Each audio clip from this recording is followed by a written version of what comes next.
नमस्कार. दुर्वडीच्या आणि होळीच्या निमित्ताने आपल्या सर्वांना हार्दिक शुभेच्छा. रंगपंचमीच्या देखील ॲडव्हान्समध्ये शुभेच्छा. आज आपल्या धाराशिव जिल्ह्यात शेतकऱ्यांसाठी काही महत्वाची आनंदाची बाब जी आहे ती मांडण्यासाठी हे फेसबुक लाईव्ह मी केलंय. येणाऱ्या 15 दिवसामध्ये 2024च्या खरीपातल्या हंगामात जे काही नुकसान झालं शेतकऱ्यांचं, त्याच्या पोटी साधारण 250 ते 300 कोटी रुपये येणाऱ्या 15 दिवसात आपल्या शेतकऱ्यांच्या खात्यामध्ये जमा होणार आहेत. हे आपल्यापर्यंत मला पोहोचवायचं होतं.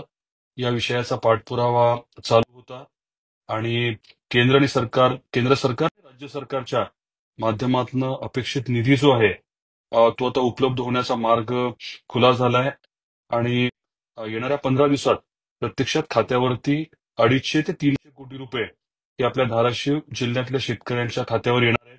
हे आपल्यापर्यंत पोहोचवायचं होतं. याच्या व्यतिरिक्त जवळजवळ 1,000 कोटी रुपये आपल्याला पीक विम्याचे आणि अनुदानाचे येणं जे आहे ते अपेक्षित आहे. आपल्याला कल्पना आहे की त्याचा पाठपुरावा चालू आहे.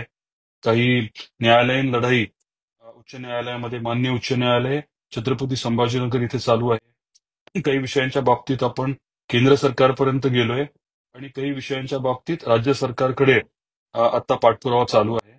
हे सर्वच पैसे आणून देण्यासाठी आमच्या सर्वांचा प्रामाणिक अतिशय ताकदीने आणि नियोजनबद्ध प्रयत्न चालू आहे. ते पैसे देखील लवकर मिळवून देण्यासाठी आम्ही जे काही करणं शक्य आहे ते करतोय. हा विश्वास आपल्याला मला द्यायचा होता आणि हे 250-300 कोटी रुपये 15 दिवसात उपलब्ध होतील. तपशीलवार माहिती जी आहे ती थोड्या वेळानंतर आपल्याला उपलब्ध करून देतो. प्रेस नोटच्या माध्यमातूनही उपलब्ध करून देतो. आजच्या या आनंदाच्या दिवशी ही माहिती देखील आपल्यापर्यंत पोहोचवावी म्हणून हा फेसबुक लाईव्ह केला होता. आपण वेळ दिला, हे ऐकलं, त्याबद्दल आभार व्यक्त करतो आणि आपल्या सर्वांना परत एकदा खूप खूप शुभेच्छा.